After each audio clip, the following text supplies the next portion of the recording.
Hey guys, you're watching Phone Arena's in-depth video review of the LG dLite, which is available through T-Mobile right now, priced at $49.99 on contract. The biggest thing about this handset is that it furthers LG's presence on T-Mobile's lineup. It's a flip handset, a very stylish looking device, and to tell you the truth, it looks pretty different from what's out there. Generally, most of the flip handsets that we tend to see cater to the entry-level market, but this one's more of a mid-range offering thanks to its stylish appeal. As you can tell, it has this LED matrix which displays the time and also has these nifty animations that run. On top of that, there's this backlit LED surface here, which is used primarily for notifications. It'll light up in different colors. You can change that too. It's constructed out of plastic, and the one that we have is bubblegum pink. There's also an electric blue version. It does well to accent with the white, but it does feel rather flimsy, not the best quality out there.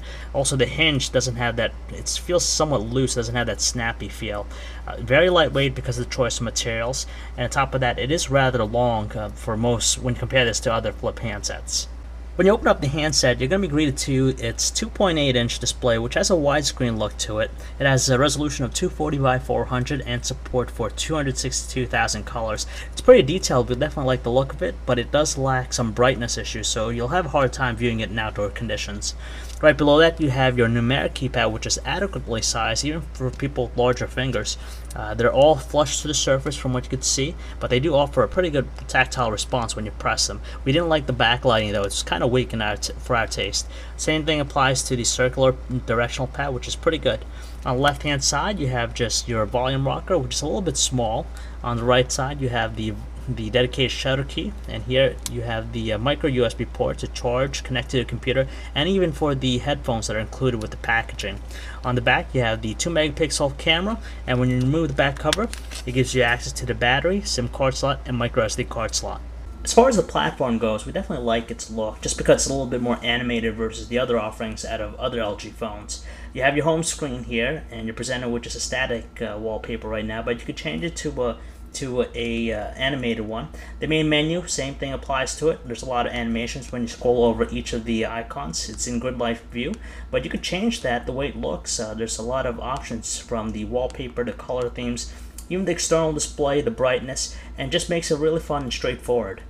If you're into web surfing, you might want to look elsewhere, just because the experience on the dLite is nothing but forgetful. First of all, it took over 2 minutes for our page to load completely. Secondly, as you could tell, it just has a hard time of re-rendering pages. When you zoom into, it takes a little bit of time just to resize everything. So you're going to do a lot of horizontal scrolling.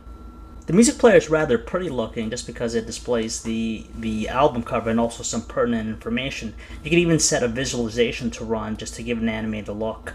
The tunes produced by the speaker were kind of neutral, but when you close the handset, it dispersed it a little bit better. And when you close the handset, you'll be treated to some nifty animations. Watching videos on the dLite is also a pretty decent experience, just because it managed to load up the one that we have right here. Pretty good frame rate, no stuttering issues or slowdown. It also will adjust accordingly if you tilt it to landscape mode. If there's one area that really impressed us about the dLite, it has to be the images taken by its 2 megapixel camera. When we used it outdoors, it had really good detail. Although they look somewhat overcast in color, it was still more than acceptable. When we took it indoors though, you tend to see a little bit more fuzziness going on. Unfortunately, we can't really say too much about the video capturing experience on the dLite, just because it only shoots video in QVGA resolution, 320 by 240, and also at a 14 frames per second, so they tend to look pretty jerky. On top of that, they didn't have any detail to it. Calling quality was a mixed bag. It has the option for noise cancellation. That's what the microphone is on top. Without it on, you actually have muffled sounding voices on our caller's end, and when you have it enabled, it actually sounded a little bit more distinguishable. Unfortunately, the volume out of the earpiece was kind of lacking, so it made it rather difficult to hear our callers. Same thing applies to the speakerphone, just didn't produce the ample tones that we needed.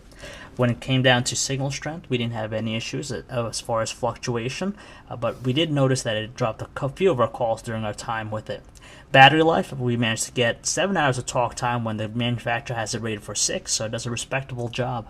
Now, it's a safe bet to say that the handset's actually quite appealing, which is by far its biggest contributing factor to purchase this handset. You'll definitely get some looks just because of its flamboyant-looking colors. On top of that, a lot of personalization with the LED lights going on, and also the LED matrix on the outside. Aside from that, it does function perfectly as a handset. The platform is really simple, nice-looking animations to it, so it has a lot of personalization as well.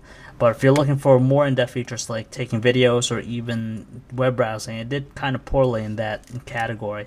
But it did produce some stellar images. So when it's priced at $49.99 contract, you really can't beat it. It does offer a pretty well-rounded mix of features. And on top of that, it'll probably be suitable with its stylish looks.